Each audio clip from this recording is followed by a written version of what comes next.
Graça e paz, meus irmãos. Momento especial, momento em que podemos ser abençoados pela instrução da palavra do Senhor.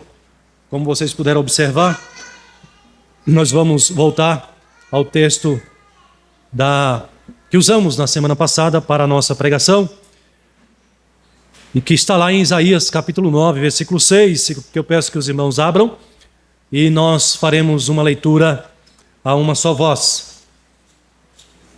Isaías capítulo 9, versículo 6. Texto belíssimo, texto conhecido também dos irmãos da igreja. Peço que os irmãos se coloquem em pé para fazermos juntos, em reverência ao Senhor da palavra e à palavra do Senhor nesta noite. Leiamos apenas o versículo 6 desse texto sagrado. Leiamos a uma só voz. Porque um menino nos nasceu, um filho se nos deu, o governo está sobre os seus ombros, e o seu nome será Maravilhoso Conselheiro, Deus Forte, Pai da Eternidade, Príncipe da Paz. Amém. A igreja pode assentar-se.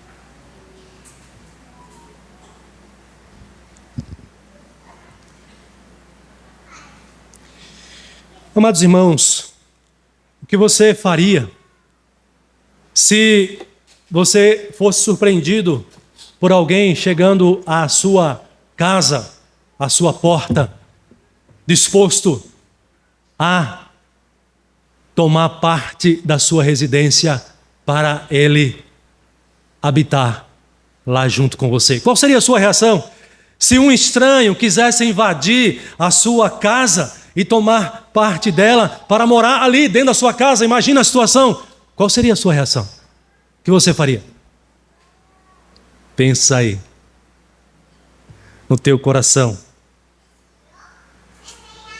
Interessante que nesses últimos dias, nós estamos vendo isso, de certa maneira, acontecer, mas num plano mais amplo, num plano nacional. Nós temos visto nos noticiários que o presidente da Venezuela, você deve estar acompanhando esse caso. Se você não tiver, a partir de hoje você vai acompanhar. Você vai estar sabendo. O Nicolás Maduro, ele resolveu tomar parte da Guiana, ali na região do Esequibo, é assim que pronuncia, né? Da Guiana. Ele simplesmente resolveu que parte daquela região pertence à Venezuela, pertence ao seu povo. E ele está fazendo uma campanha aí, toda uma narrativa, no seu próprio país.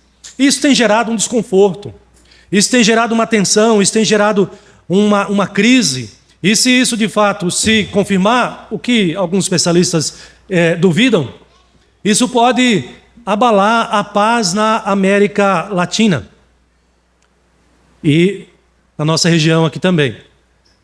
A Venezuela, tanto a Venezuela quanto a Guiana, vocês sabem que fazem divisa com o nosso país, com o Brasil aqui. E há uma tensão ali exatamente por causa dessa tentativa, dessa ameaça. Ainda não é uma tentativa, mas dessa ameaça de invasão. Por que eu estou dizendo isso para os irmãos? E fazendo essa pergunta: o que você faria se essa invasão, essa ameaça de invasão fosse na sua própria casa? Porque o contexto aqui dos israelitas era exatamente esse. Tanto a nação de Judá quanto a nação de Israel, Reino do Norte e Reino do Sul, eles estavam sendo ameaçados a serem invadidos pelo rei da Assíria. O Império Assírio estava ameaçando invadir Israel e, consequentemente, também invadir Judá e tomar todo o território deles ali. Então é nesse contexto que o profeta Isaías fala para o povo de Deus. É num contexto de crise, de tensão, de perigo. O povo estava sendo ameaçado, há um perigo. Mas é interessante porque o profeta, ele vai dizer que há um perigo maior do que esse. Há um perigo maior do que esse perigo externo, esse perigo que vem de fora. E ele vai dizer que esse perigo é o perigo interno, é o perigo do coração, é o perigo do pecado, é a ameaça do pecado, é a prática pecaminosa do povo de Deus, que era uma situação muito mais grave e que eles precisavam tratar e cuidar de maneira muito mais urgente, até do que essa preocupação com relação a essa invasão que vem de fora. E por isso, Isaías, o profeta, exorta esse povo a se arrependerem dos seus pecados e a buscar uma vida de obediência, uma vida de fé no Senhor. Então há um chamado ao arrependimento aqui. E nesse contexto é que Isaías faz esse anúncio dessa boa nova. Ele traz essa boa notícia para o povo que está sofrendo uma ameaça de invasão e que está sendo denunciado também o seu estado de desobediência, de pecado diante do Senhor. E aí então Isaías traz essa boa nova, essa mensagem de esperança para o povo, dizendo: olha, um menino vai nascer. E o governo está sobre os ombros deste menino. E aí ele apresenta esse menino com alguns nomes aqui. Como eu disse para vocês a semana passada, esse menino é Jesus. E assim como uma pedra preciosa, que você contempla a beleza dessa pedra nos seus vários facetes, assim também Jesus pode ser contemplado. Ele não pode ser contemplado e manifestado apenas com um único nome. Por isso o profeta Isaías aqui apresenta Jesus com pelo menos 4 nomes, para que você possa conhecê-lo mais profundamente. E os nomes de Jesus revelam, sim, a sua grandeza. E isso é maravilhoso para nós. E aí o profeta Isaías começa a apresentar Jesus dizendo: ele é o maravilhoso conselheiro. Jesus é o maravilhoso conselheiro porque ele é sábio, porque ele é fonte de toda a sabedoria, e ele ministra conselhos, dá conselhos inefáveis que o nosso coração precisa. Quando você está em crise, quando uma nação está em crise, está sofrendo uma ameaça como essa, do que ela mais precisa? Quando nós estamos numa crise, numa tensão, numa situação difícil, do que mais nós precisamos? De sábios conselheiros, de pessoas que possam nos dar uma direção, porque quando nós estamos numa situação tensa, numa crise, alguém querendo invadir a nossa própria casa, alguém querendo invadir a nossa prioridade, alguém querendo roubar aquilo que é nosso, tirar a nossa paz, nós precisamos de bons conselheiros. Isaías está dizendo: olha aqui, você tem o melhor de todos os conselheiros. Ele é Jesus Cristo. Ele tem toda a condição de aconselhar a tua alma, o teu coração. E por que Isaías diz isso? Porque de fato Jesus é este maravilhoso conselheiro. O próprio Isaías vai dizer no capítulo 11 que ele tem o espírito de sabedoria, ele tem o espírito de conselho, ele tem o espírito de conhecimento. E essa sabedoria de Jesus, ela é comprovada no seu próprio nascimento, e na medida que ele vai crescendo, como eu lembrei isso aqui aos irmãos no domingo passado. O próprio Evangelho de Mateus, de Lucas, nos diz que o menino, enquanto crescia, se fortalecia, enchendo-se de sabedoria. Aos 12 anos ele foi encontrado no templo de Jerusalém, ouvindo e questionando os doutores da lei. Jesus é esse maravilhoso conselheiro, porque ele é a fonte de toda a sabedoria. Quando você estiver em crise, mais ainda, porque nós precisamos dos conselhos de Jesus em todo o tempo, mas especialmente quando nós estamos em situações difíceis, a quem você vai recorrer? Isaías está dizendo aqui: recorra ao Senhor Jesus, Por quê? Porque Ele é um maravilhoso conselheiro. Ele tem a palavra de sabedoria para você. Ele vai falar exatamente o que você precisa ouvir para a sua vida, para a solução do seu problema, da sua situação. Busque a direção do Senhor Jesus Cristo para você. Ouça os seus conselhos, porque Isaías está dizendo e apresentando esse menino que é o próprio Jesus, apresentando Ele como o maravilhoso conselheiro. Foi isso que eu disse para você na semana passada aqui, a respeito desse primeiro nome de Jesus Cristo. Mas Isaías apresenta para nós Jesus com um segundo nome. Isaías diz que esse menino, ele é o Deus forte. E eu disse para vocês que essa palavra aqui, ela pode ser traduzida como o Deus que é vigoroso, o Deus que é o guerreiro, o Deus que é valente, que é o todo-poderoso. E você vai encontrar versículos se referindo ao poder de Jesus no próprio livro de Deuteronômio, lá no Antigo Testamento, dizendo a respeito do Senhor que Ele é o Deus dos deuses. Ó, que maravilha! O Deus que você serve não é um Deus qualquer. É o Deus dos deuses. É o Senhor dos senhores, diz Deuteronômio 10:17. Poderoso e temível, que não faz acepção de pessoas e nem aceita suborno. Quem é esse menino? Quem é Jesus? Além de maravilhoso conselheiro, de palavra de sabedoria para o teu coração, para a tua mente, para a tua alma, para que você fique em paz, para que você tenha clareza. Isaías diz, o profeta diz, que Ele é o Deus todo-poderoso, o Deus forte. Quando você ouve Isaías apresentar Jesus dessa forma, na verdade, isso é um convite para você crer em Jesus. Jesus não é qualquer um, não é qualquer Deus, Ele é o Deus encarnado. Ele é o Deus forte. Confie nele. Isso significa que você pode entregar a sua vida para Ele, com toda a confiança, com toda a certeza, com toda a segurança de que Ele, tão somente Ele, pode te guardar, te guiar, te conduzir, porque Ele é o Deus forte. E o apóstolo Paulo compreendeu muito bem essa palavra do profeta Isaías. Ele vai dizer lá em Filipenses 2:9 que Deus exaltou Jesus Cristo de uma tal maneira que lhe deu o nome que está acima de todo nome. A Jesus, esse aqui é o Jesus de Isaías. Esse é o menino de Isaías. E Paulo está dizendo que Deus o exaltou e lhe deu um nome que está acima de todo nome, para que ao nome de Jesus se dobre todo o joelho, nos céus e na terra e debaixo da terra. Olha a autoridade, olha o poder de Jesus. O poder de Jesus não é manifestado apenas na terra, no plano terreno, mas também nos céus e mais também debaixo da terra, na região dos mortos. O poder de Jesus é reconhecido universalmente e em todas as esferas da realidade, da existência. E Paulo diz, para que ao seu nome se dobre todo o joelho e toda a língua confesse que Jesus Cristo é o Senhor, para a glória de Deus Pai. Meus irmãos, o poder de Jesus é de tal maneira, esse poder que há em Jesus e que é o próprio Jesus, é de tal maneira que deve dar segurança a cada um de vocês. Vocês não entregaram a vida de vocês para Jesus?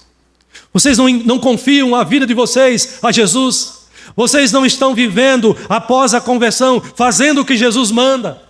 Não é esse o viver do crente? Você já parou para pensar nessa realidade? A realidade do convertido qual é? Não é mais a sua própria vontade. A realidade do convertido é fazer a vontade de Jesus, fazer a vontade de Deus revelada na palavra. A palavra do Evangelho, a palavra de Jesus, a palavra das Escrituras. Não fazemos mais a vontade nossa, a vontade das pessoas, a vontade do nosso pai, da nossa mãe.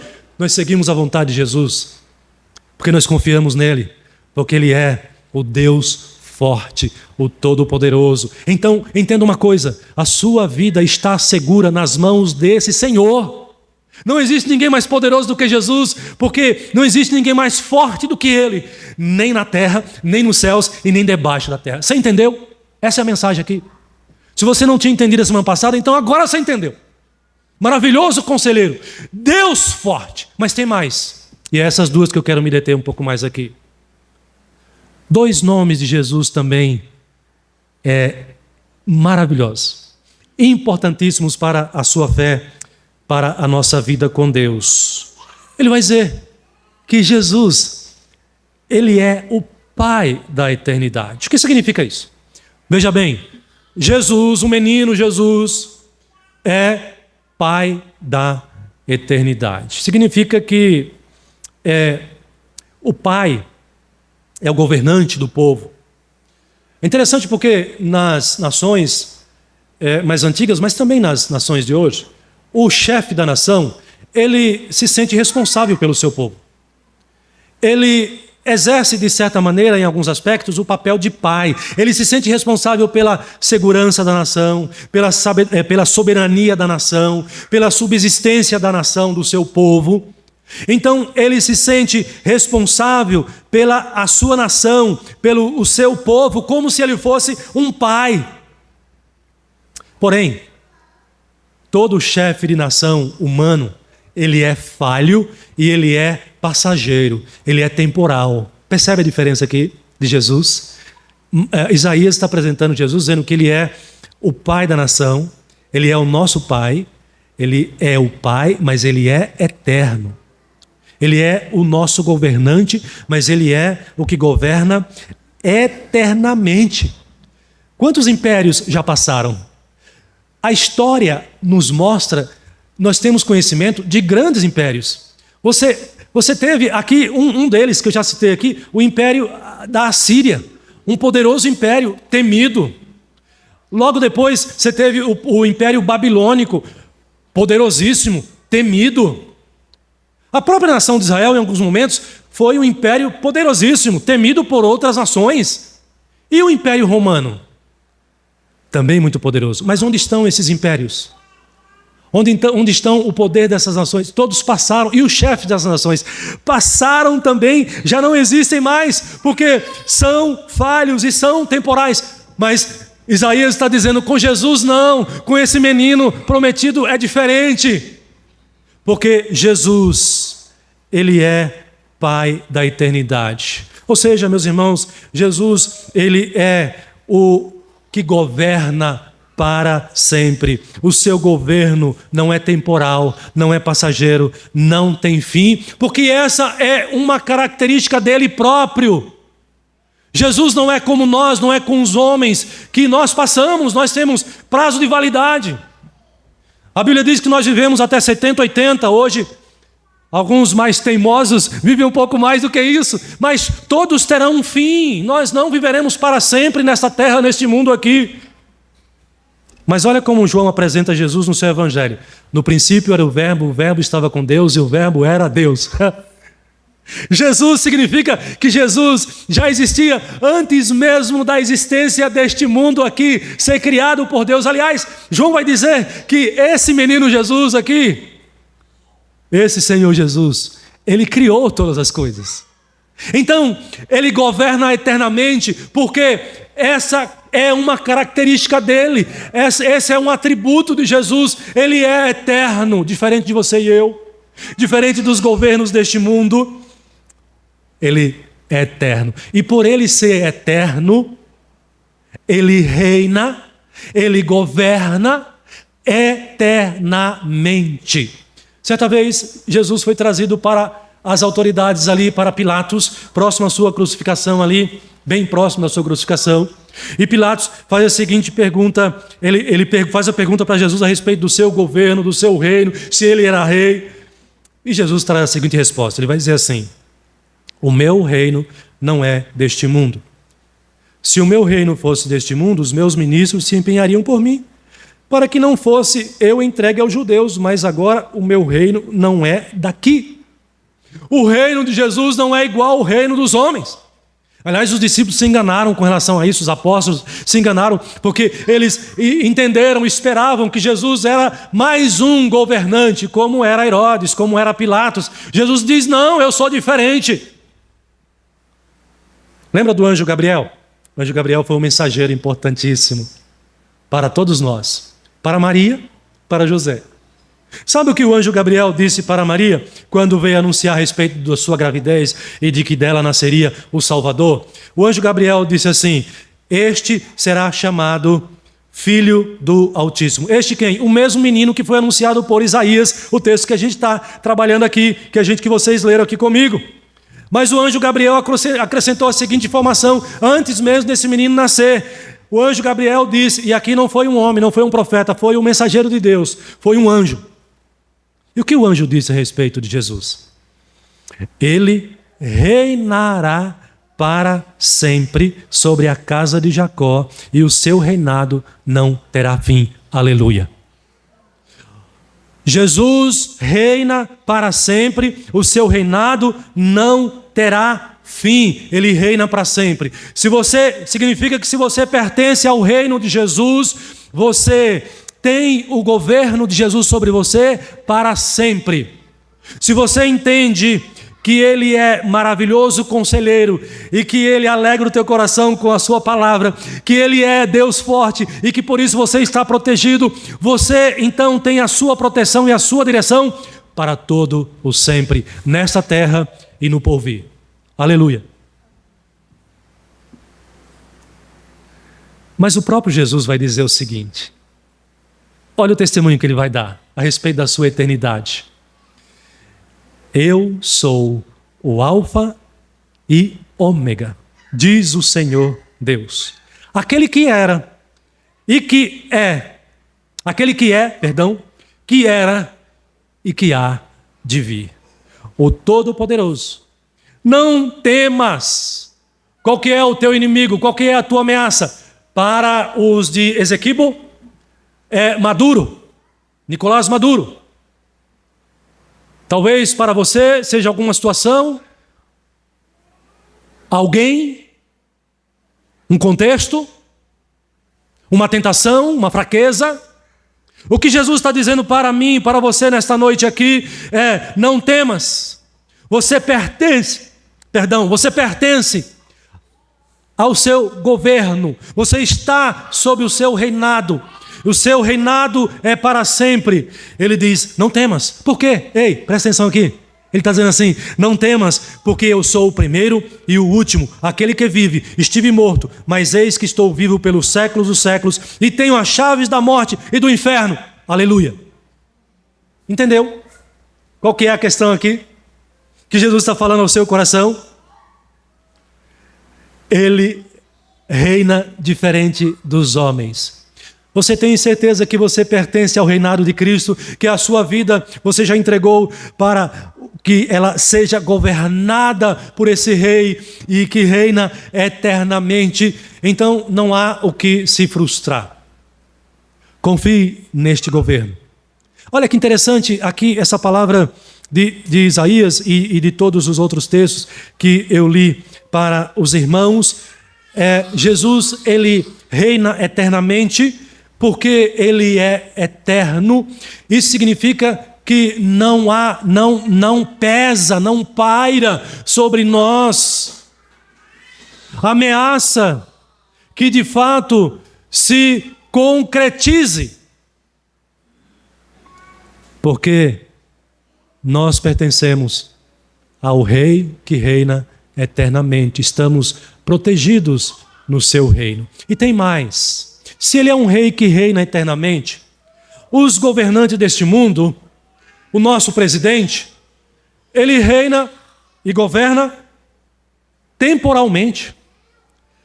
E aí no seu governo, ele traz propostas, ele apresenta projetos, esses projetos podem ser transformados em leis. Agora, recentemente, tivemos aprovado no Legislativo a reforma tributária. Você deve ter acompanhado isso também. Foi aprovada a reforma tributária depois de muitos anos de espera, finalmente foi aprovada. Não sei se isso é bom ou ruim ainda, né? Vamos ver como vai ser. Mas daqui a alguns anos, ele não estará mais no poder, ou estará, dependendo das eleições. Mas ele não estará no poder para sempre. Então, aqueles que estão animados, felizes, porque tem este governo no poder, eles permanecerão animados e felizes por um tempo. É possível que depois desse tempo não estejam mais felizes e animados, mas sob o governo de Jesus, permaneceremos felizes porque Ele reina eternamente, porque Ele é eterno. E tem mais, se os homens governantes oferecem para nós, para o seu povo, benefícios, esses benefícios também são temporais, são passageiros. No máximo servirão para nós os benefícios do governo até o último dia da nossa vida aqui nesse mundo. Mas Jesus não. Por Ele ser eterno, Ele oferece para os seus súditos aquilo que também é eterno. Ele pode oferecer, e Ele faz isso, a vida eterna, a salvação que é eterna. É por isso que o apóstolo Paulo vai dizer lá em Romanos, porque o salário do pecado é a morte. Mas Paulo vai dizer, o dom gratuito de Deus é a vida não passageira. Não é a vida passageira que ele está se referindo aqui. Ele vai dizer que o dom gratuito de Deus é a vida eterna. Então percebam aqui, se você faz parte desse reinado de Cristo, se você reina com Cristo e em Cristo, você tem uma vida que é eterna, que é para sempre. Você tem a salvação, porque Jesus oferece a vida eterna. E Ele pode fazer isso, e Ele nos oferece, porque quem crê no Filho, Ele próprio diz, tem a vida eterna. Quem tem Jesus como Senhor sobre a sua vida, tem a vida eterna, porque Ele pode fazer isso. Ele é eterno, Ele governa, Ele reina eternamente. É por isso que João, na sua visão lá em Apocalipse, ele olha o Cordeiro, ele vê e diz, olha, ao Cordeiro pertence a salvação. Que bem maior há do que a salvação? Aposentadoria? Benefícios? Bens? Você tem a vida eterna? Você tem o governo de Cristo sobre você? Você está reinando com Cristo? Ele nos oferece, nos dá a vida eterna, porque Ele é Pai da eternidade. Aleluia! Mas o profeta Isaías ainda vai trazer uma outra boa notícia para nós. Lembra que eu falei da ameaça, que eu espero que não aconteça a nenhum de nós? Mas neste mundo aqui, estamos sujeitos. Lembra que eu falei da ameaça de Esequibo por Maduro, de invasão?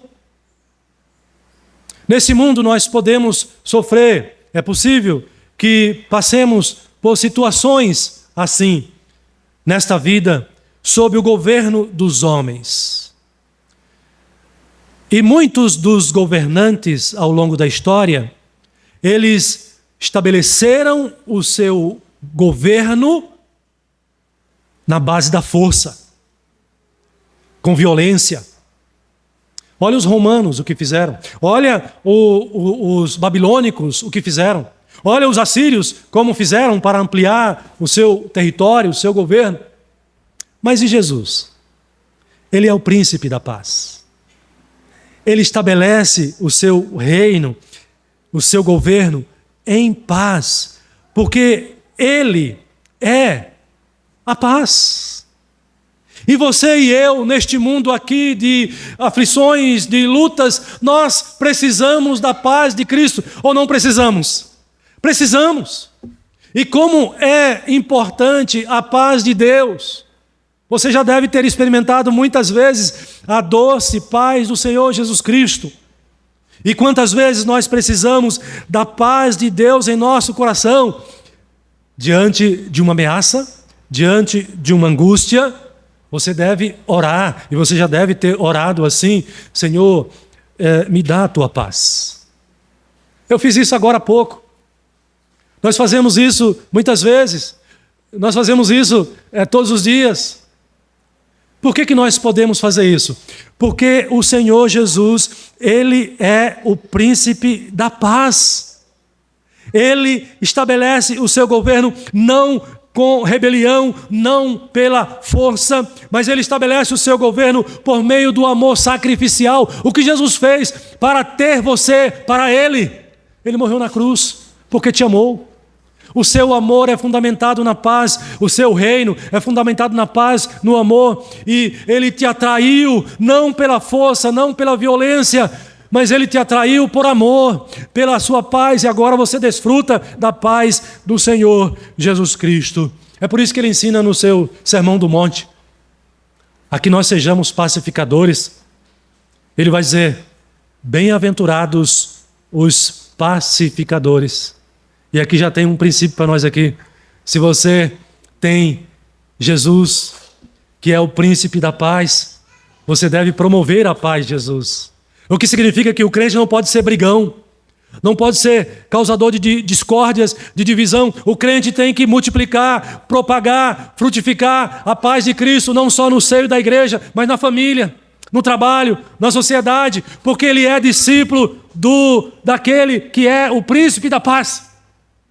Percebe? Ele vai dizer, a palavra de Deus vai dizer para nós assim: seja a paz de Cristo o árbitro em vosso coração. O que ele está dizendo aqui é o seguinte: procure resolver os seus conflitos com o seu irmão, com o seu próximo, na paz de Cristo. Promova a paz de Cristo, não a discórdia, não a guerra, não a violência. E o não aqui é não mesmo, né? Não a guerra, não a violência. Mas a paz, promova a paz, porque nós pertencemos ao príncipe da paz. E se você pertence ao príncipe da paz, é discípulo do príncipe da paz, você promove a paz, você planta a paz, você multiplica a paz. Eu quero dar aqui algumas razões, alguns efeitos dessa paz de Jesus, de maneira bem objetiva, para os irmãos, já que nós temos a Jesus, que é o príncipe da paz. Então, quais são os efeitos dessa paz em nossa vida? Quando você entregou a sua vida para Jesus, você passa a desfrutar da sua paz. Essa paz aqui, irmãos, não é necessariamente a ausência de conflitos, de violência e de guerra. Porque é possível que você experimente essas coisas neste mundo aqui, não tem como fugir dessas coisas. Mas essa paz aqui é o shalom, é algo mais profundo. O mundo espera esse tipo de paz. O mundo espera que Israel e a faixa de Gaza parem de guerrear. Isso é paz para o mundo. Ausência de guerra. Rússia e o outro país que estão em guerra. O mundo espera, a ONU faz seus esforços para que seja restabelecida ali a paz. Mas a paz bíblica é muito mais que isso. O shalom é muito mais do que isso. A paz do mundo é resumida nisso, ausência de guerra. Mas a paz do Senhor Jesus é uma paz que produz efeito, não externamente, mas no teu coração. No teu íntimo, na tua vida. Essa é a diferença da paz do mundo e a paz de Cristo. É uma das diferenças. Um outro efeito da paz de Cristo. Não é resultado, a paz de Cristo não é resultado de uma vida sem lutas e sem aflições, mas ela é resultado da sua reconciliação com Deus. É diferente. Percebe? Então, não é resultado de uma vida sem aflições, sem ameaças. É uma vida vivida, é uma paz em decorrência da sua reconciliação com Deus. E quem fez isso para você e por você? Esse que é o príncipe da paz. Sabe por quê? João 3,16 vai dizer assim, aliás, Romanos 5,1: justificados, pois, mediante a fé, temos paz com Deus. O pecador não tem paz com Deus. O pecador não convertido, o pecador não redimido, ele não tem paz com Deus.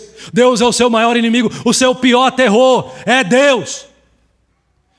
E não sei se você já descobriu, mas é por isso que a maioria das pessoas tem medo da morte.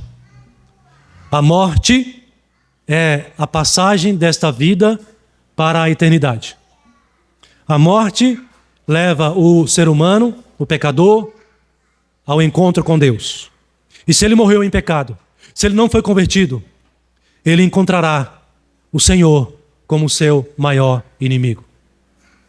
Mas Jesus veio ao mundo como príncipe da paz, Porque Ele pode restaurar o pecador, reconciliar o pecador com Deus. E agora, o pecador que antes vivia atribulado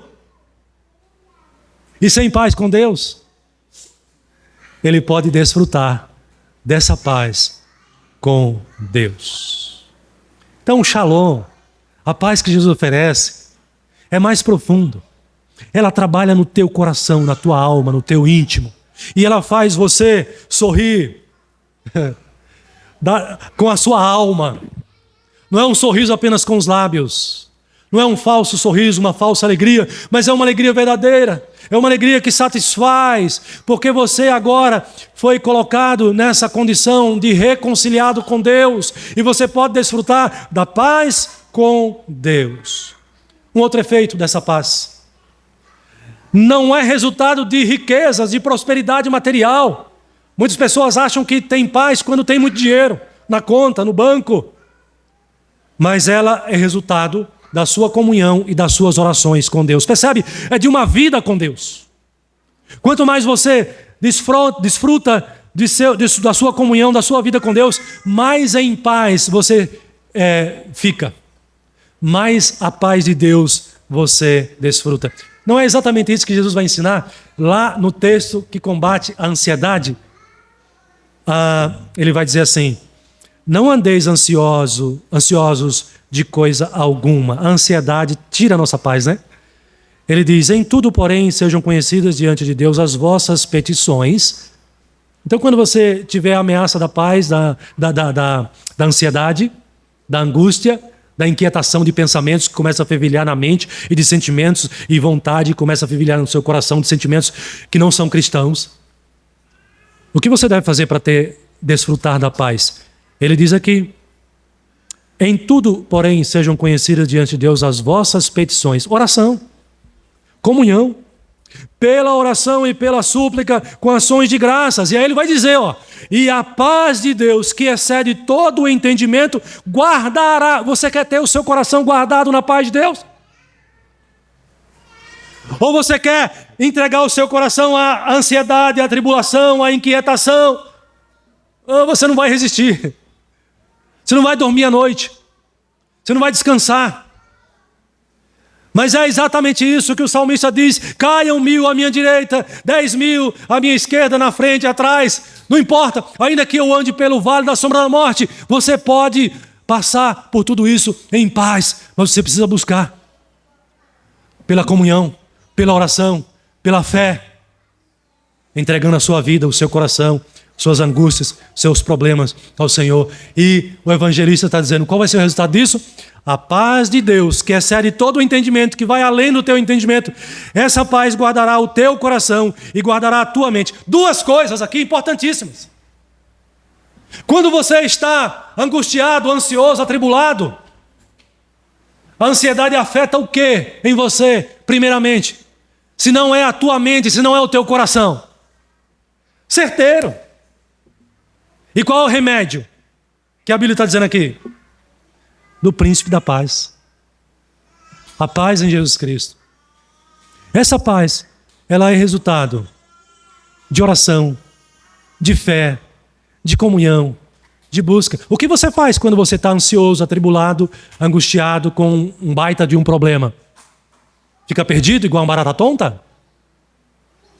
O que a Bíblia manda você fazer? Você tem o príncipe da paz. Recorra a ele. Entregue, coloque diante dele. E a palavra está prometendo aqui que a sua mente e o seu coração será guardado pela paz do Senhor. Um outro efeito dessa paz em nossa vida: essa paz não foi gratuita. Ela não é gratuita. Ela não veio para nós de graça. Alguém pagou um alto preço. Essa paz que nós desfrutamos hoje, ela é resultado do alto preço que Jesus pagou por você. Então não despreze essa paz de Cristo. Não despreze o príncipe da paz. Olha que palavra maravilhosa para você nesta noite. Ela não foi gratuita, a paz não é gratuita, porque Jesus... O que diz o próprio Isaías? Isaías vai dizer: ele foi transpassado pelas nossas transgressões, ele foi moído pelas nossas iniquidades. E o castigo que nos traz a paz estava sobre ele. Pelas suas feridas fomos sarados. Então, se você pode desfrutar da paz de Cristo hoje, em todo o tempo, em meio à angústia, ainda que seja na sombra da morte, não se esqueça, Jesus pagou o alto preço e te dá essa garantia de você desfrutar dessa paz. Mas tem um último efeito, um último aspecto dessa paz de Cristo. Preste atenção aqui. Essa paz do príncipe da paz não é para todo mundo. Não é para o mundo inteiro. Não é o pastor Valmir que está afirmando isso. É a Bíblia, a palavra de Deus. Pastor, então tem gente que não vai desfrutar da paz no seu coração? Vai vir a ansiedade, vai vir a tribulação e ele não vai encontrar a paz? Tem. E é a maioria. Porque a Bíblia diz que muitos são chamados e poucos são escolhidos. Mas o texto pontual aqui é o seguinte. Por que, pastor, você está dizendo que a paz de Cristo não é para todo mundo? Porque a própria palavra de Deus diz que quando os anjos vieram anunciar o nascimento desse menino, eles celebraram a Deus num grande coral, louvando e exaltando o nome do Senhor, e eles terminam dizendo nessa exaltação, Lucas 2,14, glória a Deus nas maiores alturas e paz na terra entre os homens a quem Ele quer bem. Ou seja, aqueles que são amados por Deus, por Cristo, essa paz está disponível. E quem são esses que são amados por Cristo? São aqueles que entregaram a sua vida para Ele, desfrutando e entendendo e o recebendo como maravilhoso conselheiro para a sua vida, crendo que Ele é o Deus forte para a sua vida, crendo que Ele é o Pai da eternidade e por isso Ele tem a vida eterna. E agora ele pode desfrutar da paz, porque o recebe a Jesus como o príncipe da paz. Assim como, meus irmãos, o conselho do maravilhoso conselheiro não é para todos. Assim como o poder desse Deus forte não é para todos. Assim como a vida eterna não é para todos também. O que nós temos aqui então, pastor, essa grande revelação e essa grande boa nova. Quem é Jesus?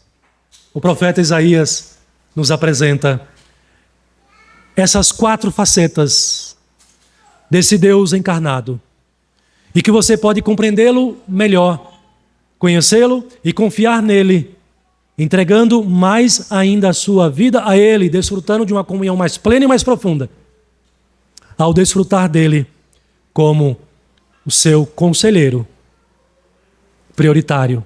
E como é que você pode ter o conselho dele? Está aqui. Você tem buscado? Na sua palavra. Como é que você pode desfrutar do poder de Deus? A sua fé tem sido amadurecida cada vez mais? E principalmente diante da ameaça? Talvez não do Nicolás Maduro, mas de qualquer um outro, ou até das suas fraquezas? Você tem confiado em Deus, colocado a sua fé sob prova diante do Senhor, confiando que Ele é o Deus forte e por isso você vai ser vitorioso nessa? Como é que você desfruta do Pai da eternidade? Você tem se alegrado na vida eterna, na salvação? Ou ela tem sido apenas pro forma? Apenas na teoria? Não pode. Não pode ser. Se você de fato tem a vida eterna, você precisa viver com base nessa realidade da vida eterna, desfrutando dessa alegria bendita da salvação e, por fim, conhecendo a Jesus como aquele que nos dá a sua doce paz. Deixo-vos a minha paz vos dou, não vos dou como o mundo a dá. E a gente já viu aqui a diferença. Você tem desfrutado, tem buscado e desfrutado dessa doce paz. Tudo isso você pode ter cada vez mais. Depende de você. Depende de você querer. Depende do quanto você deseja buscar e do quanto você valoriza tudo isto. E mais uma vez, usando aqui a ilustração da pedra preciosa, a pedra preciosa você tem diante de si. Mas alguns, diante da beleza de uma pedra preciosa, não a valorizam, desprezam, ainda que seja tão preciosa. Jesus é muito mais precioso do que qualquer pedra preciosa. É esse Jesus que Isaías está apresentando para nós. É esse Jesus que nós temos e que nós cremos. Que Ele nos abençoe, nos fortaleça, avive a nossa fé e nos faça mais cristãos. Amém. Aleluia.